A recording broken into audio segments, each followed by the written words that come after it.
We already dress in skin-tight costumes and fight bad guys for free. Spider-Man 2099 has blown up in popularity with Across the Spider-Verse. He has now hit the mainstream. But it shouldn't be a secret that the character has always been pretty well liked. Spider-Man 2099 single-handedly carried the original 2099 line from Marvel, and he's single-handedly carrying the current 2099 line from Marvel. People love this character, and they have since he first appeared in the comics. He's been adapted 3-ish times, appearing in Shattered Dimensions and its successor Spider-Man Edge of Time, as well as both Spider-Verse movies. He's really just an after-credit scene in the first movie, but hey, he's still there. Outside of Miles Morales, he's probably the most known alternate Spider-Man at this point. Which is crazy to say, I know, but think about it.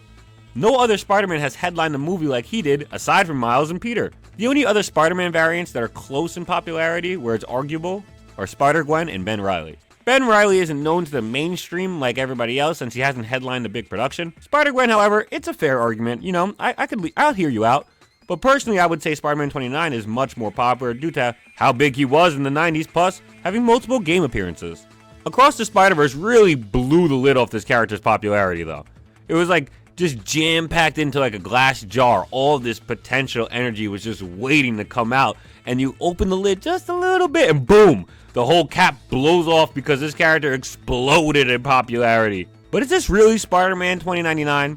How is he adapted? To determine if he's adapted well, we gotta start with where he came from, right?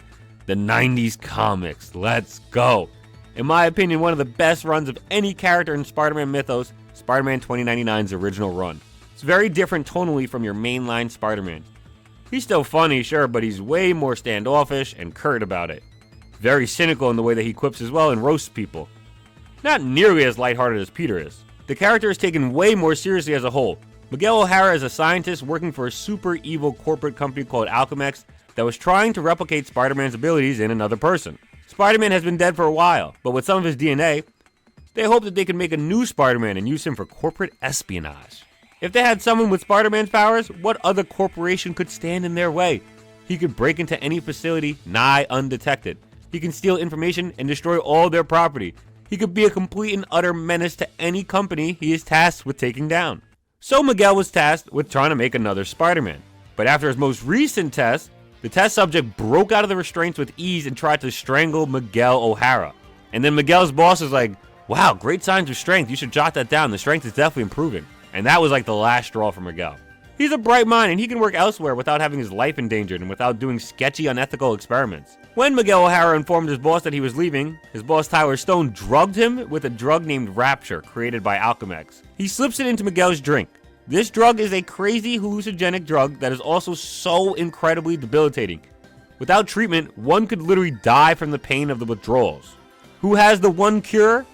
Alchemax. And it's not even a long time cure, it just can keep you going. So forever, Miguel is pretty much going to be forced to be a slave to Tyler Stone. After he finds out he's drugged, Miguel leaves at once and goes straight to his lab to try and cure himself before the Rapture could really take over. His own genetic code is already saved in the system, so he's hoping he can use a save state where he can go back to his genetic code before the Rapture entered his body. He enters the chamber in hopes that the test can fix him. However, while he's inside the chamber, his loser coworker, who is just like a super hater, saw Miguel inside the machine and messes with the schematics in an attempt to kill Miguel. Yeah, he tries to kill Miguel because Miguel was roasting him a little bit in the beginning of the book. It's actually insane. But whatever this loser idiot coworker did must have been a good thing because it put the Spider-Man DNA into Miguel and he now had powers of Spider-Man and then some. Miguel's Spider-Man is way more animalistic. Unlike 616 Spider-Man who can climb with strength and static, Spider-Man 29 uses his talents and digs into walls and climbs. Pretty raw. He also has fangs and has a hard time seeing when there's too much light. Like I said, he's way more animalistic. I'm not going to read or recite the entire run to you, but in short, you've got a more serious Spider-Man who's also more Spider-like physically. He has an assistant slash teammate in the automated fashion named Lila. He's definitely still a good guy, even if he's stern and curt. He has an awesome suit and his name is Miguel O'Hara. And he says shock instead of fuck. That's cool too. How do adaptations run with this though? Where do they go with this character? Spider-Man 2099's first adaptation is Spider-Man Shattered Dimensions, and he looks great. Just take a second to really marvel at this suit. It's godly. His gameplay is also super unique with the slowing down time because he moves so fast. Spider-Man is really supposed to move like this. Like, this is how Spider-Man operates in the comics. He dodges bullets, dodges lightning bolts. He really is this fast. So it's cool that you finally get to play as a Spider-Man who's shown off being this fast. They all should be like this, but hey, at least we get one. As a character, however, I do not think Shattered Dimensions got it right. Ruin all my fun! Hey, someone's got to do it. He's a little too nice, and he's got like these dad vibes. Like he's the oldest Spider-Man, and it's like the dad because he's from the future. That can't be good. Kron Stone. I didn't even like this guy when he was human.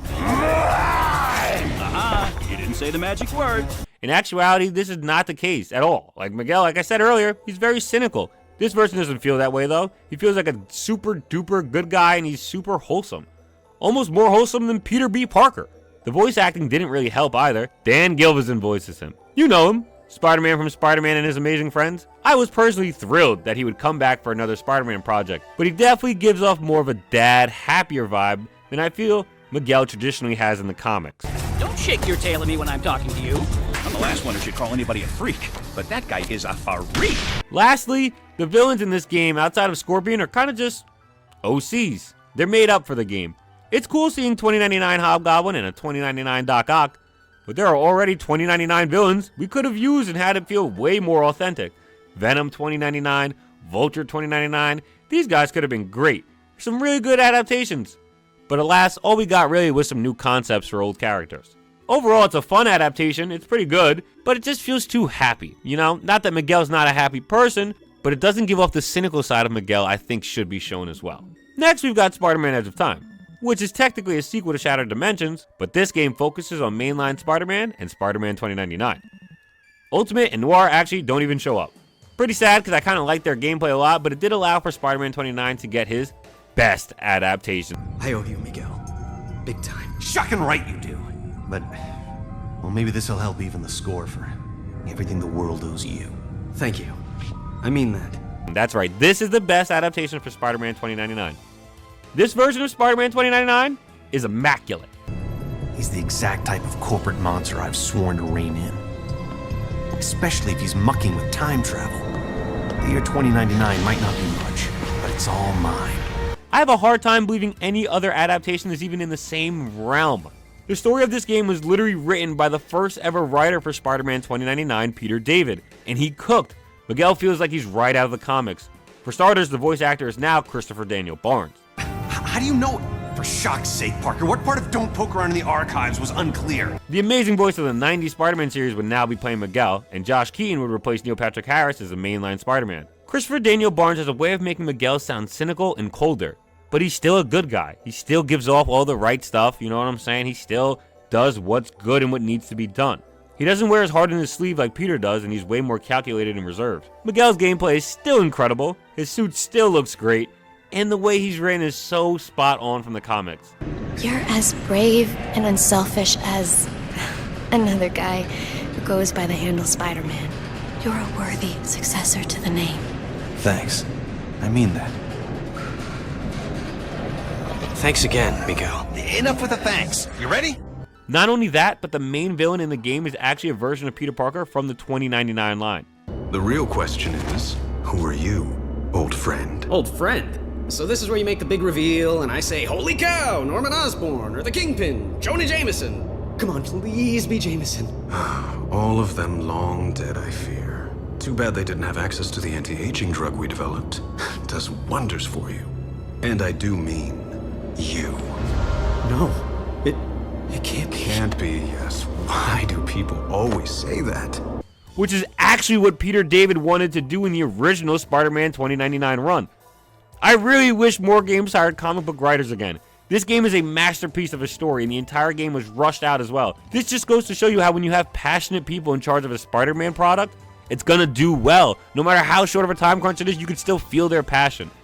But in the future, you might want to give them the full time, guys. Come on. Okay, but if the timeline snapped back to normal, if none of it happened, how do you and I remember it? I mean, we've got two different sets of memories in our brains. Shouldn't that be making us, I don't know, crazy? Crazy? We already dress in skin-tight costumes and fight bad guys for free. Okay, crazy-er. You really want a 5-hour lecture on temporal paradoxes? Sure, why not? As it turns out, looks like I have all the time in the world.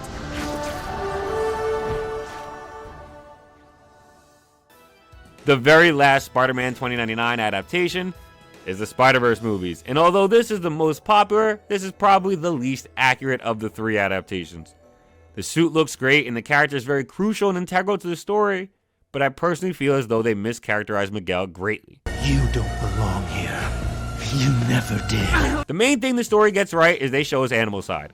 He's got the claws / talons, he's wearing fangs, and he's even called out for it. They call him like a vampire. It's funny as heck. Outside of that, though, I feel like the movie just misses. Miguel is not a bad guy, or an antagonist either.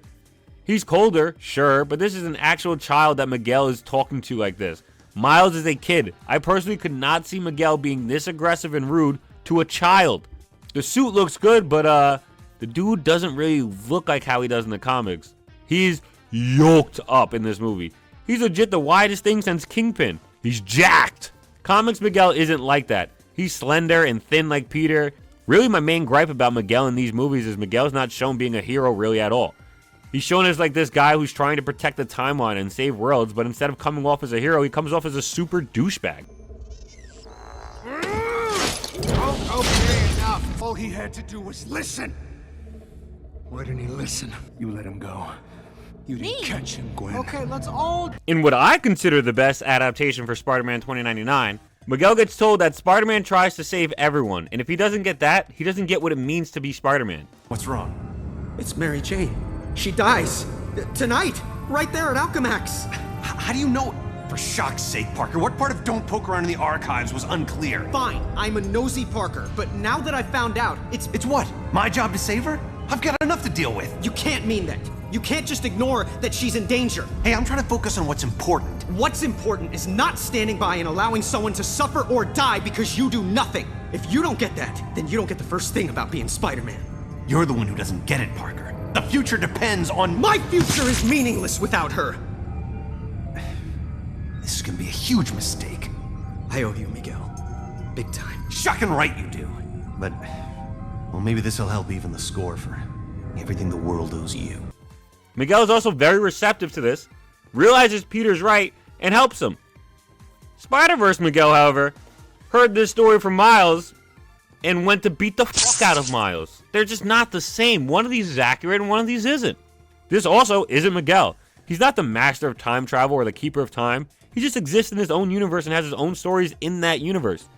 He's like Spider-Punk and Spider-Gwen. He just exists there. He's not a time-traveling Spider-Man. Yes, he's time-traveled before, but that's not his thing. Miguel is much more like a character that should have shown up in one of the movies to aid Miles Morales, and you see their universe and stories. Miguel's role in Across the Spider-Verse should have gone to Superior Spider-Man, in my opinion. Someone who's already inherently rude and low-key evil, but he thinks he's doing what's right. That's not Miguel, that's Superior Spider-Man. If they had given this role to Superior Spider-Man, I would have been much happier. Personally, I don't care that Miguel is super duper popular now. Now everyone thinks he's like the keeper of canon and one of the saviors of the Spider-Verse.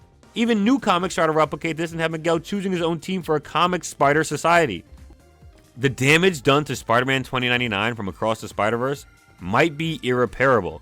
His comics counterpart is being changed actively as we read him to be more like his movie counterpart, which was nothing like his original comics counterpart.